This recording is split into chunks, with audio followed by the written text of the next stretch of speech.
Welcome to Government Contracting Weekly, sponsored by AOC Key Solutions Incorporated. Government Contracting Weekly is the only television program devoted exclusively to the competitive and dynamic world of government contracting. A world where coming in second place is not an option, but where principle-centered winning is the only approach. Good morning and welcome again to Government Contracting Weekly, where each week we aim to bring you strategies, tactics and techniques to help you, the government contractor, win a contract. This morning we've got a really interesting guest because there's almost nothing more fascinating than the exploration of outer space and what NASA has meant to our national history. So do join me while I have a conversation with Bill McNally, who's head of procurement for NASA.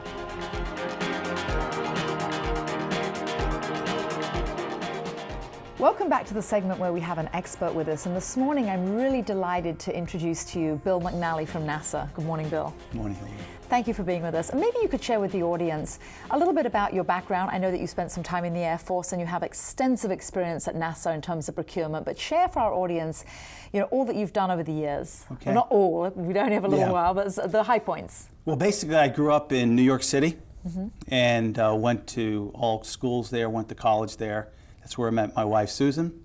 We've been married 33 years, have two sons, both who live in the area, have a daughter-in-law. And I retired from the Air Force in 2003, and my whole experience in the Air Force was acquisition. And then I worked for industry, two different companies, and then I had the opportunity to go and work for NASA, work in the exploration program. That was exciting. Very exciting. Yes. And actually we're continuing on that program today. You are, because there's this image of the NASA programs being cut extensively. No, not really. No? Our budgets have had a slight decrease, like most of the federal agencies, but we still have an exploration program, a deep interest in science, aeronautics. So the mission at NASA really has not changed. It really hasn't. How much what kind of exploration? Well, the exploration that we're working on is multiple. One is we actually have the International Space Station, which has been up there for many years. It was finally built and completed with the shuttle program. And now we conduct human research up in low Earth orbit with other international countries. Well, I was going to say, in your background, in your history and what you've been through, would you ever have thought, or any member of our audience for that matter, have thought that we'd be in an international space station with Russians? There's a changing world. It is, isn't as it? we all know that, and we've been partners with them for many years, and we have relied on them in human transportation, even during the shuttle program. Really? We have Yes. always used their Soyuz program to take astronauts to and from the International Space Station, and we did that even when we had the shuttle going. So Bill, there are many different challenges today. How are things different than the era from when you first started, even in the Air Force, that NASA's different from that era, and the NASA that our grandparents knew? I would say mostly just in technology. The advances in technology have been amazing. We continually do things like land on Mars, which we recently did. The rover, yes. Yeah, and even though we have landed on Mars before, each time we look at different ways to land safely, of course, but perform different missions based on follow-on information we got from the first mission in Mars. And how does it benefit our nation and our national security and life on Earth to have an exploration to Mars? Well, what's really important to do is understand the atmosphere outside low Earth orbit and our own Earth. Just trying to understand what possible life's out there, what resources are out there, and I think that's the key part of our country. It's always been being an adventurer, frontier, always looking outside the space that you can see. Yeah, exploration in general. Yes. Well, everybody that came here originally, of course, were such pioneers. Yeah, right. And what about then the opportunities for our viewers, government contractors that want to enter into perhaps doing some work for NASA? How should they go about, and what's your view in terms of procurement? What should somebody viewing today do in terms of approaching NASA? Well, I think the key is to understand our mission, understand what our budget is, and it's full access. You know, you can read our It's budget. on the internet. Yes. And we have an acquisition portal that contractors can go to, and we put a forecast out of our upcoming acquisitions and new acquisitions. And we put that out more than 2 years in advance, and that way they can see which center is going to be doing the work and the time frame that we'll be putting out RFP, have industry meetings. So we try to use our acquisition portal to keep the industry informed. And so what would you say for small businesses? They can also access that, or are there any special set-asides or anything that small businesses should look at too? Well, within our portal, we'll announce if a particular requirement is going to be a set-aside. And what type of set-aside. Will it be just for small businesses? Will it be for 8A, companies in the 8A program? Or minority? And women-owned business, or service-disabled veteran-owned business. There's various subcategories of set-asides that we do. And then you categorize those on the website within those procurements? Yes. Great. Yes. And what would you say also in terms of competitive advantage? Somebody needs to know your mission, you said know your budget. What are the things specifically, you mentioned technology earlier, that's what's different today. What kind of technologies are you looking for our audience should aim at? Well, a couple of years ago, NASA set up a chief technologist office, actually, to look at certain technologies that we'll need in the future. Like new engines, so that we can get to Mars quicker than we can do that today.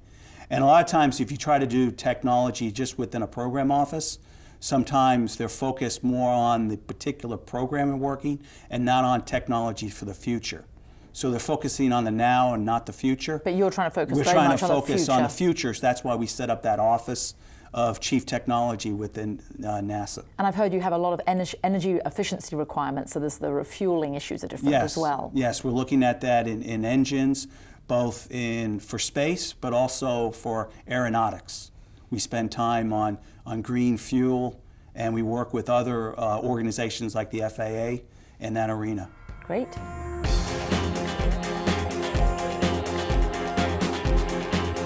So Bill, we've talked about the fact that we've gone to Mars and we've had a rover that's landed there. What about other planets that we're going to be going to? What is a future perspective? What are you talking about now that maybe our audience hasn't read about or heard about? Well, one of the things that's really exciting, I think, is man going to exploration outside low Earth orbit. We have a program, multiple programs. One is the Space Launch System that eventually will carry 130 metric tons outside low Earth orbit. We've never done that. So how is that in comparison to the shuttle or the current space station? How much larger? I'm not sure of the exact tonnage, but one thing, the shuttle was low Earth orbit.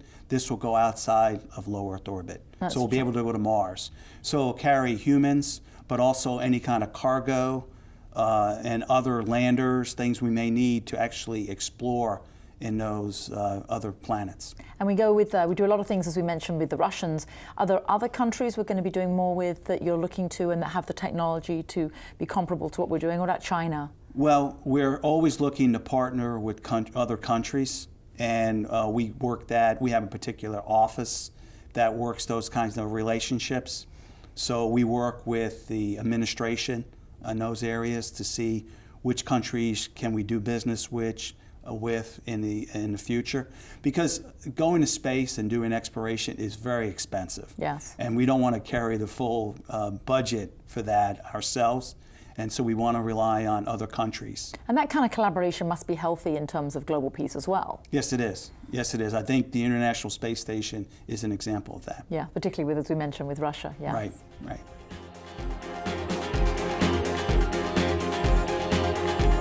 Bill, many members of our audience might have heard of the Space Act. They may not know what it is, and other members have perhaps not heard of it, the opportunities and what it means. Could you expand upon the Space Act for us? That's a good question.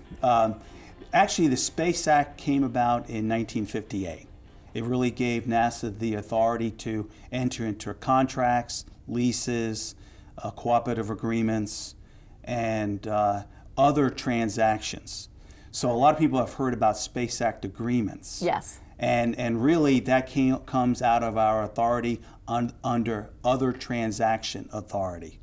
So we are not procuring a product or service under a Space Act agreement. What we are doing is working with industry on a particular area. And there's 3 types of Space Act agreements that we do.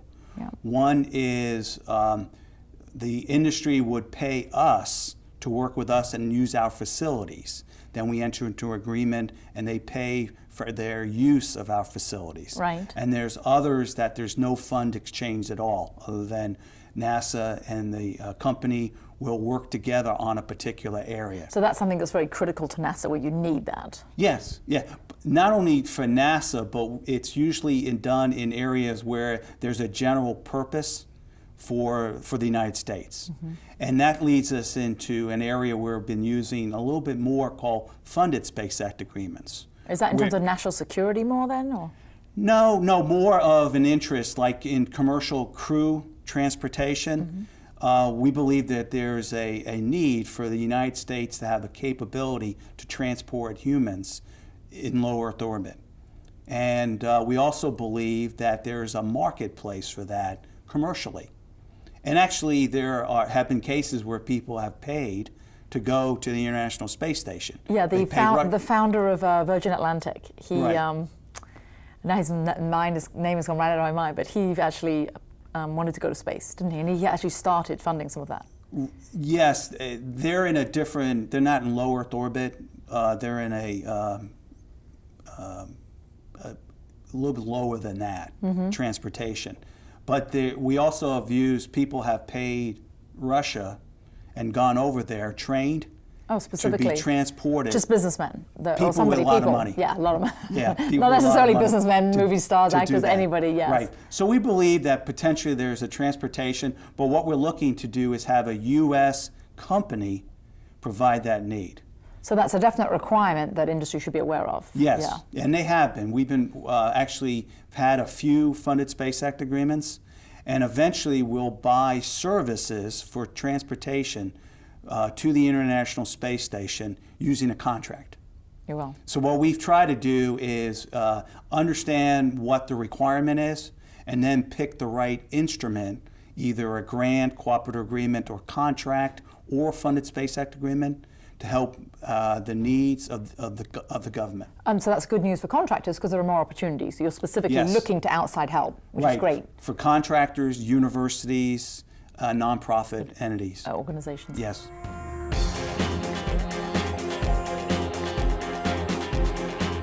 So Bill, the budget you have at NASA is about $17 billion, and I believe about 80% of that is funneled through your procurement process. Are there specific opportunities you can mention to our audience that they should be aware of within that process? Yes. First of all, the one area for small business, our goal there has increased in this fiscal year by 2 points. It has. Yeah. That's good news. Yeah. Yeah. So we actually met our goal last year, even though the official numbers aren't out. But we're looking to increase that even more. And again, like I mentioned earlier, we post our acquisitions on your website. On our website. Yeah. We encourage industry to go visit.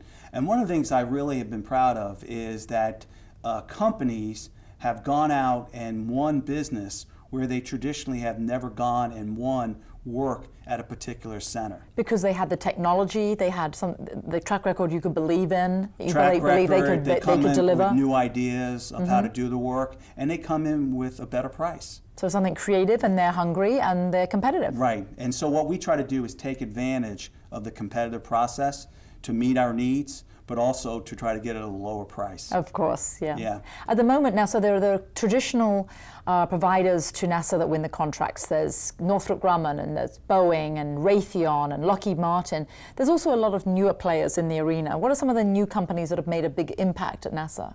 Well, one of them is space technology. SpaceX is what they're known as. Yes. And they have come in a number of areas. One is our launch service of our payloads.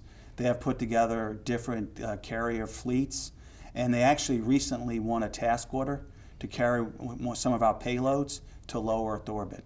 And they also won competitively a contract to resupply the International Space Station, because at the end of the shuttle program, we didn't have a means to transport large supplies Back there, yeah, without the shuttle. up to the International Space Station, and then take stuff back safely to Earth. So that's another example of commercialization of something that used to be a government program. Well, yes, and when we say commercialization, space has always been looked at transportation to be done commercially. What's different is instead of NASA paying for all the development of that capability, we're letting industry pay some of that themselves. We may fund some of it through a Space Act agreement, and then we run competitions to get the best price for that service. So it's been very successful for our launch service area and our resupply area for the International Space Station. And good for contractors too, because there's more opportunity there. Yes. Yeah. And we're always looking for new companies. I put out actually a little article within our procurement community that says you do not have to be a NASA contractor to get a NASA contract. We're always looking for new companies to come in and give us the best product and service with the best price. Well, that's good news for our audience.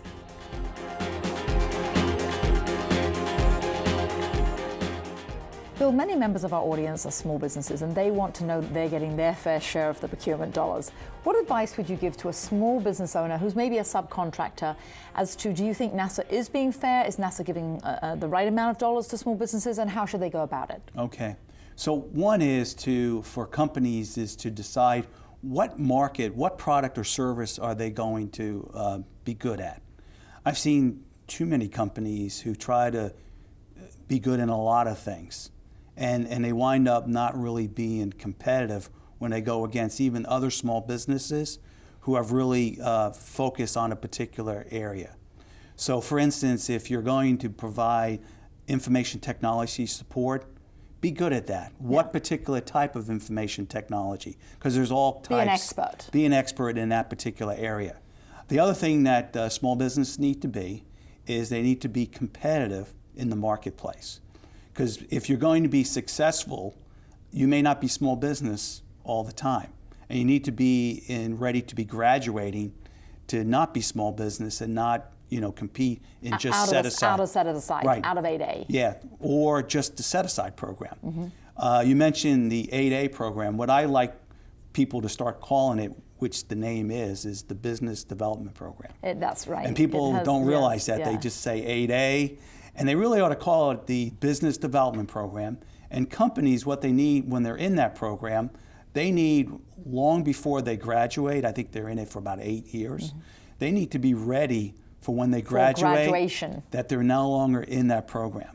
But lots of companies aren't structured to get to that next level. That's often an issue. Some are and some are not. Yeah. I mean, I personally know companies who have done very well when they graduated from the 8A program, and I've seen others struggle. Because again, they weren't ready. And you mentioned subcontractors. To me, money is money. If my advice to companies is to go after work either directly to NASA or other federal agencies, or develop good relationship with large businesses and other small businesses. So you can sub and to team. them. Yes, team. Yeah, the key is know your expertise, make sure customers understand your expertise, and again, be competitive in your prices. So that's the advice I would give any company. And NASA in particular, though, we're always promoting small business. As I mentioned earlier, we have achieved our small business goal, our small disadvantaged business goal. And the areas that we're really going to be focusing more on is women-owned business, service disabled veteran-owned business, and hub zone, because we haven't met those goals yet. So we really want to meet all our goals, not just the small business goal, but all the subcategory goals in that program. So that's something really for our viewers to look to for 2013. Right. Yeah. Right. And the key is if you're a small business out there, like a hub zone, let us know. One of the problems we have is we're not finding 2 or more businesses that are hub zone for some of our requirements. So we can't set aside for hub zone. Then that's frustrating for you and frustrating for where there is a company that has a hub zone and they haven't let you know. Right. Yeah, you've got to come together. Right. And the only way we're going to know is if they contact us. Yes, Respond you. Respond to our solicitations, synopsis, contact our offices. Because we're always looking for small businesses, but we're always looking for some of those subcategories, particularly, again, small business, service disabled veteran-owned businesses, hub zones, and women-owned businesses. All right. Because we have not met those three particular goals. That's good. That's very specific, good information for our audience. Thank you, Bill. You're welcome.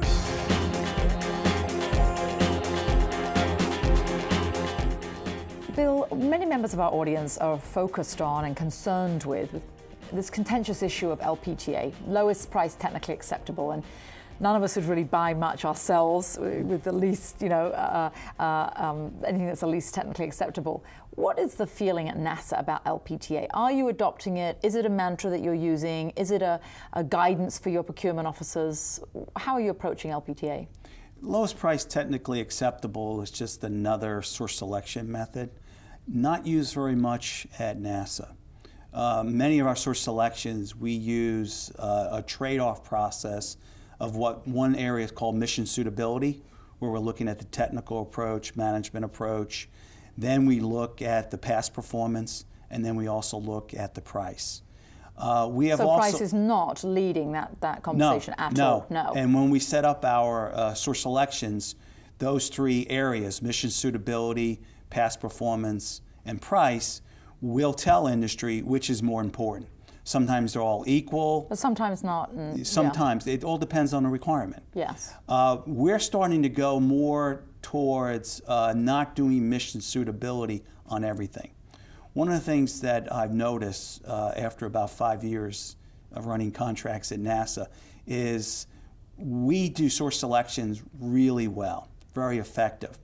Why do you do it so well? Because I think we do a very good trade-off process. We train people how to do source selections. Every time we have a source selection, we do training on that. That's exceptional, very good. Right, even if you've done source selections before, you'll get trained again. Mm-hmm. But the problem is we're doing the same process for, say, advanced booster as guard services. Which is very different. Right, very different. One's a product, one's a service. Right, so what we're looking to do is maybe only on some source selection, especially on certain services that are not very technical, is just look at past performance and price. It's called price performance trade-off.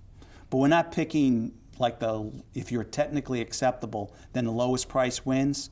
We're putting past performance as one of the other key areas. Okay. Yeah, so you separate it out, really. Separate it out. But we're not looking at mission suitability. No. So we want to make sure the company can do the work, and then those who can do the work then get looked at for past performance and their price. So it's an assessment up front and then a filter for later. Yes. Yeah. But it's all part of the same solicitation. Okay. Yeah.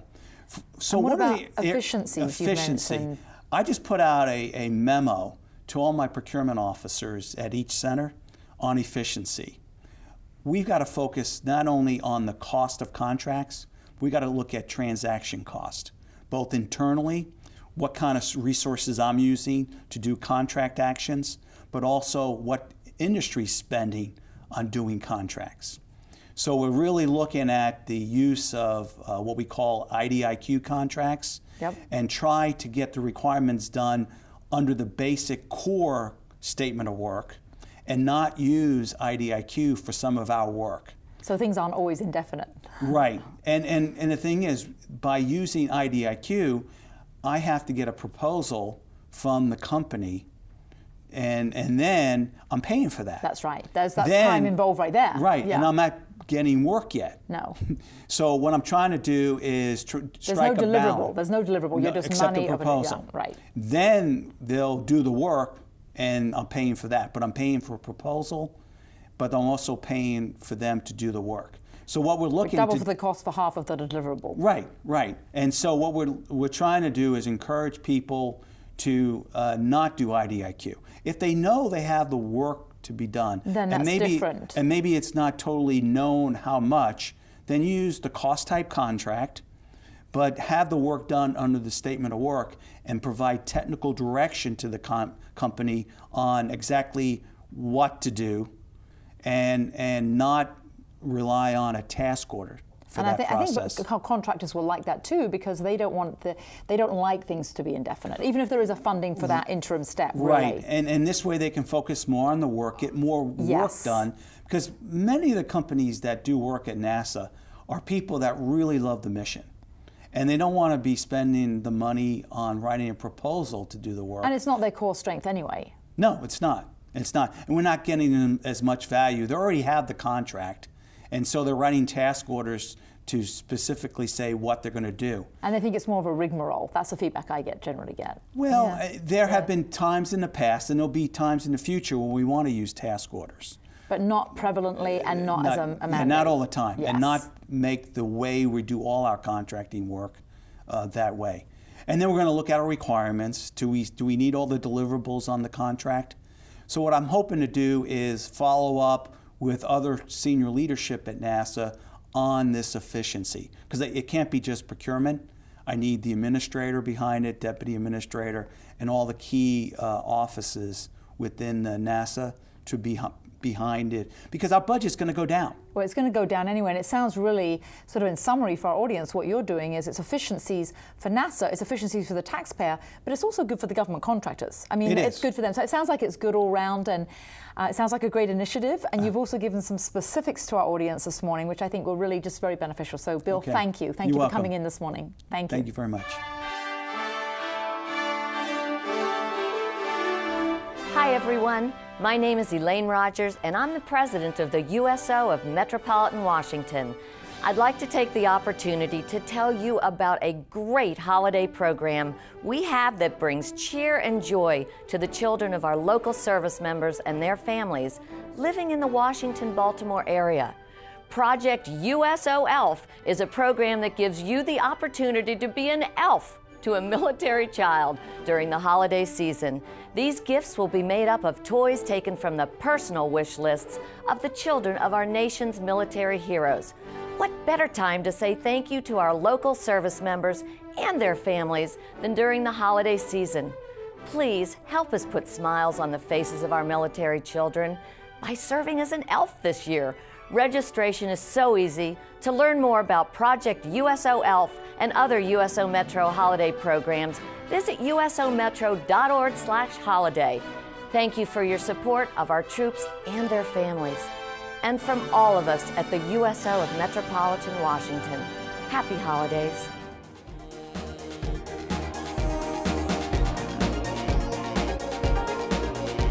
Well, certainly Bill McNally this morning gave each one of us really interesting, specific information about what you can do as a government contractor to win a contract with NASA. Hopefully you found that most informative, and hopefully you'll join us next week. You've been watching Government Contracting Weekly, sponsored each week by AOC Key Solutions Incorporated. Government Contracting Weekly is the only television program devoted exclusively to the competitive and dynamic world of government contracting. For additional information, comments, questions, or suggestions, please write us at governmentcontractingweekly.com.